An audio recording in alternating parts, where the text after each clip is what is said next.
쇼펜하우어의 가르침을 소개합니다.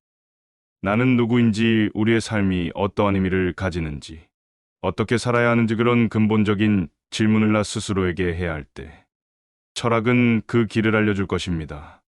쇼펜하우어의 생각과 고민의 흔적들로 내 삶의 의미를 찾는 통찰로 삼으시기 바랍니다. 세상에서 나만 우울해하고 있다는 착각을 버려라. 현대인들은 우울에 너무도 쉽게 집어삼켜진다. 물론 과거에도 우울한 사람들은 있었을 것이다. 다만 우울감이 마치 숨겨야 하는 범죄 사실처럼 여겨졌던 사회 분위기 탓에 표면적으로 그 수가 많지 않아 보였을 뿐이었겠다. 하지만 그러한 상들을 고려하더라도 현대인들은 과거보다 우울에 더 쉽게 노출되곤 한다. 기술의 발전으로 꼭 회사에 모여서 일할 필요가 없게 되어 고독해지기가 쉬운 것도 이유가 될 수 있고, 타인의 생활을 더 쉽고 간편하게 들여다볼 수 있게 됨으로써 그들의 삶과 자신의 삶을 비교하게 되는 것도 안목했을 것이다. 우울이 만연해졌다 보니 개개인의 건강 저하를 막는 것이 지구적으로 최우선의 과제가 된 것이 사실이지만, 사회적으로도 부수적인 문제들이 드러나고 있다. 그중 하나가 바로 개인주의의 가속화이다. 사람들은 자신에게 주어진 우울을 감당해내느라 피곤한 상태에서 새로운 열정과 의지를 필요로 하는 일이 나타나면 우울함을 면죄부로 삼아 그 일에 나태하게 임한다. 나아가 주변에서 누군가가 고통을 호소하더라도 그 고통에 무감각해져서 별다른 조치를 취해주지도 않는다. 당장 내가 슬퍼서 죽겠는데 다른 사람의 고통쯤이야 대수로운 일이겠는가. 사람이 우울의 망령에 그렇게 정복당하고 나면 그의 영혼엔 오직 분노만이 남게 된다. 외롭고 지치고 남과 비교돼서 화를 낸다. 그러다가 자신이 분노 그 자체가 되었다는 사실에 존재 자체가 타오를 정도로 화를 낸다.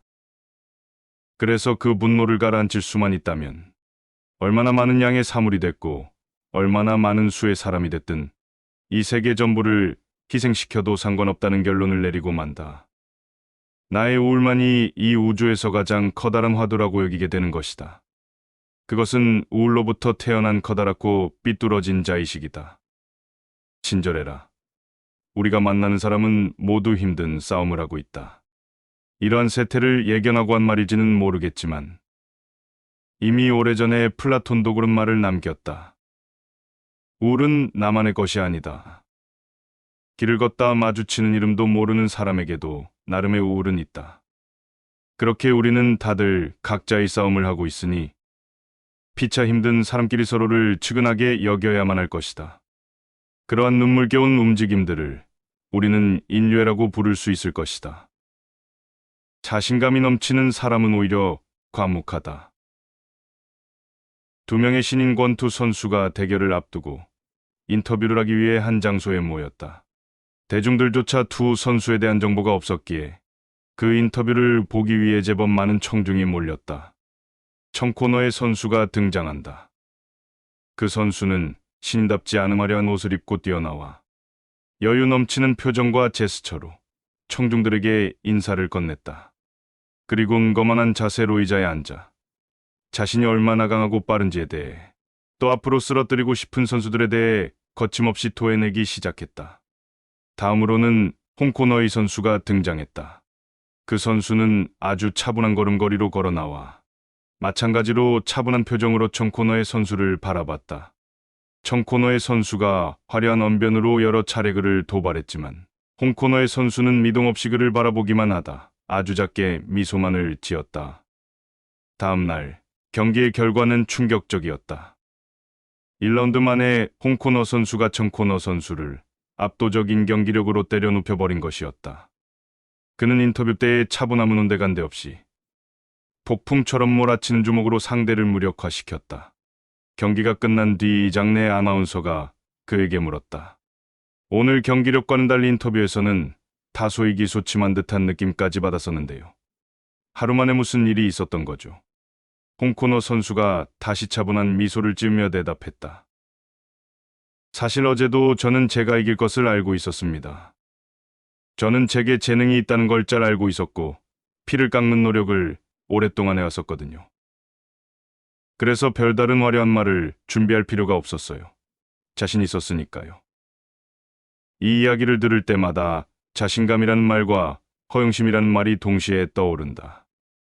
자신감은 내가 우월하고 잘났다고 생각하는 데에서 생겨난다.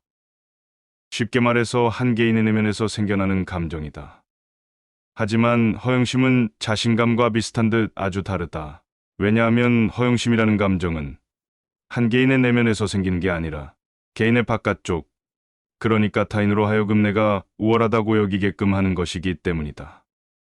그러므로 자신감이 넘치는 사람은 어차피 내부로부터 그 감정이 샘솟고 있으므로 굳이 다른 말을 하거나 행동을 취할 필요가 없다.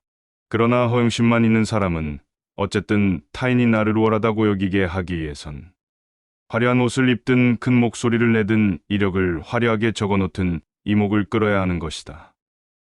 눈치가 빠른 사람들과 시장은 의외로 똑똑하다. 시끄러운 사람은 사실 별 볼 일 없고 오히려 가만히 있는 사람들이 훨씬 더 고평가할 만한 사람이라는 걸 잘 알고 있다. 내적인 실력과 신념이 진짜 자신감을 만들어준다. 그리고 사람을 사귈 때마다 허영심과 자신감을 잘 구분해야만 좋은 사람을 가려내 곁에 둘 수 있게 될 것이다. 지금 당장 주변만 둘러봐도 금방 각각의 사례가 되는 사람들을 찾아볼 수 있을 것이다.